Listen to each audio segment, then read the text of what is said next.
সাম্প্রতিক সময়ে টানা বৃষ্টিপাত আর উজানের ঢলে প্লাবিত হয়েছে সিলেটের বিভিন্ন জনপদ।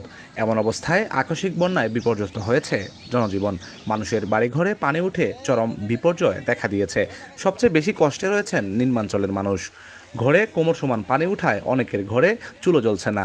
রান্নাবান্না করতে না পেরে অনেকেই ভুগছেন খাবার সংকটে।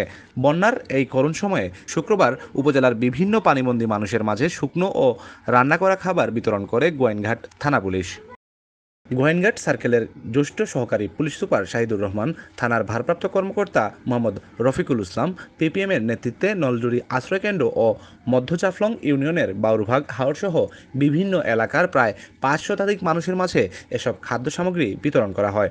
সংকটময় অবস্থায় ক্ষুদ্র এমন সহায়তায় খুশি উপকারভোগীরা। এটা গোয়াইনঘাট থানার ওসি দিয়েছে, আমরা সবাই খুব খুশি। থানার ওসি আমাদের জন্য খাবার পাঠাইছে, আমরা খুব খুশি। বন্যা পরিস্থিতি স্বাভাবিক না হওয়া পর্যন্ত গোয়াইনঘাট থানা পুলিশের এই ধরনের কার্যক্রম অব্যাহত থাকবে বলে জানান ওসি রফিকুল ইসলাম শ্রাবণ।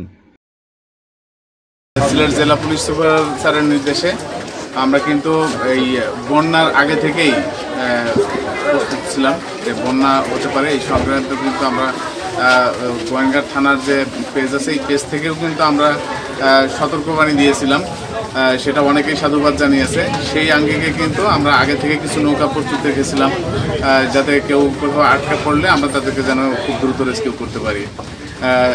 যেহেতু একদিনই বড় ধরনের বন্যা ছিল এবং অনেকেই আশ্রয়কেন্দ্রে আছে, আশ্রয়কেন্দ্র থেকে অনেকেই তারা বাড়িতে চলে গেছে।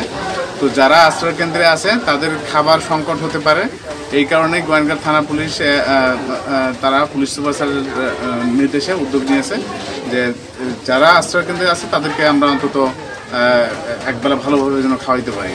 তো আমাদের পর্যাপ্ত খাবার আছে, পর্যাপ্ত খাবার নিয়ে কিন্তু আমরা আশ্রয়কেন্দ্রে রেখেছি। আমরা আরও যে আশ্রয়কেন্দ্র আছে সেই আশ্রয়কেন্দ্রে লোকজন থাকলে সেখানে কিন্তু আমরা খাবার পৌঁছে দেবো এবং আমাদের এই ধারা অব্যাহত থাকবে যতদিন বন্যা থাকবে। জয়রা হিমেল, স্টার টিভি, সিলেট।